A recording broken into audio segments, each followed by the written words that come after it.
চুল ধরে টেনে পরপর চড় থাপ্পড়, ঘাড় ধাক্কা, জামা ধরে টেনে আঙুল উঁচিয়ে শাসানি। অভিযোগ, জয় শ্রীরাম বলায় বারাসাতের কাছারি ময়দান চত্বরে এভাবেই বেধড়ক মারধর করা হয় দুই ব্যক্তিকে।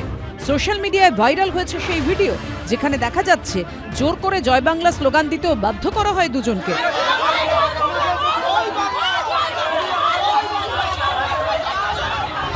এই ভাইরাল ভিডিওতে যে মহিলাদের মারধর করতে দেখা যাচ্ছে তারা তৃণমূলের কর্মী বলে অভিযোগ। সোমবার উত্তর ২৪ পরগনার বারাসাতের কাছারি ময়দানে রণসংকল্প সভা করেন অভিষেক বন্দ্যোপাধ্যায়।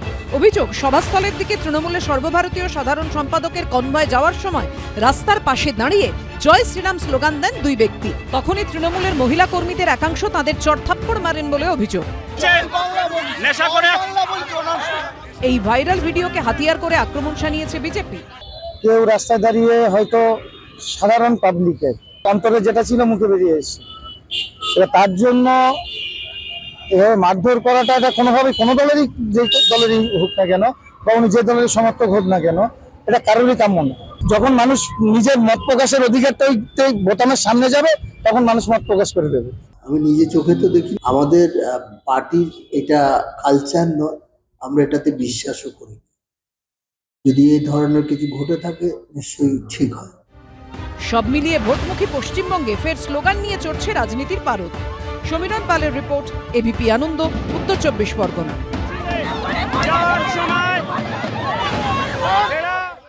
নরেন্দ্র মোদীর পর এবার সিঙ্গুরে যাচ্ছেন মমতা বন্দ্যোপাধ্যায় মাত্র ১০ দিনের অন্তরে, যার জেরে প্রশ্ন উঠছে, সিঙ্গুরকে মমতা বন্দ্যোপাধ্যায় কি কিছু দেবেন? বড় কোনো ঘোষণা করবেন, নাকি ভোটের আগে রাজনৈতিক প্রলেপ? সিঙ্গুরে দাঁড়িয়ে রামকৃষ্ণ ও সারদা মাকে মনে করলেও টাটাদের কারখানা প্রসঙ্গ সম্পূর্ণ এড়িয়ে গেছেন। উল্টো দিকে আরেকজনের কাছে সিঙ্গুর পয়া। সিঙ্গুর তাকে শীর্ষ আসনে বসিয়েছে, রাজনৈতিক ডিভিডেন্ড দিয়েছে। টাটা গেছে, কিন্তু তৃণমূল ক্ষমতায় এসেছে। এই পরিস্থিতিতে প্রায় ৪ বছর পর সিঙ্গুরের মাটিতে পা রাখছেন মমতা বন্দ্যোপাধ্যায়।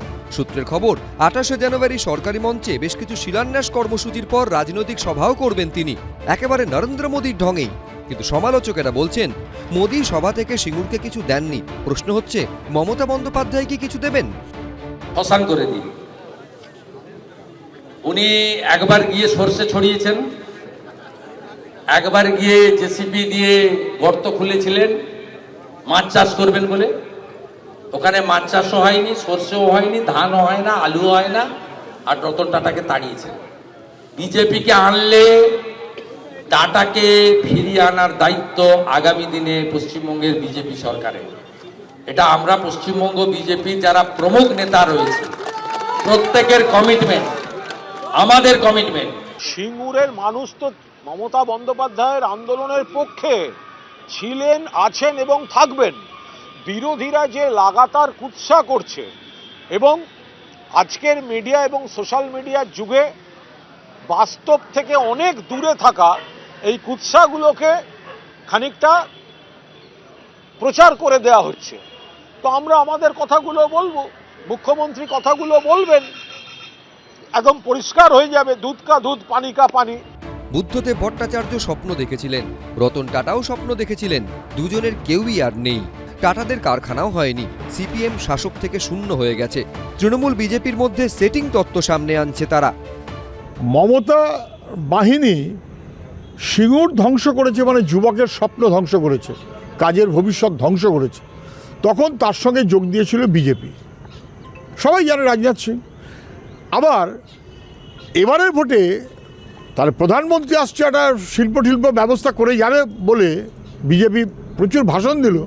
পরে দেখা গেল প্রধানমন্ত্রী আসলেন বটে, কিন্তু একবারও শিল্প সংক্রান্ত কোনো কথা বলতে সাহস পেলেন না, কারণ উনি জানেন যে সিঙ্গুর ধ্বংসের নায়িকার নাম যদি মমতা ব্যানার্জি হয়, তার সবচাইতে সঙ্গতকারীর নাম রাজনাথ সিং, তৃণমূল আর বিজেপি একসাথে। নরেন্দ্র মোদীর পর এবার সিঙ্গুরে মমতা বন্দ্যোপাধ্যায় সভা ঘিরে রাজনৈতিক পারদ চরমে। আশাবুল হোসেন, বিটন চক্রবর্তী, এবিপি আনন্দ। এবিপি আনন্দ, এগিয়ে থাকে, এগিয়ে রাখে।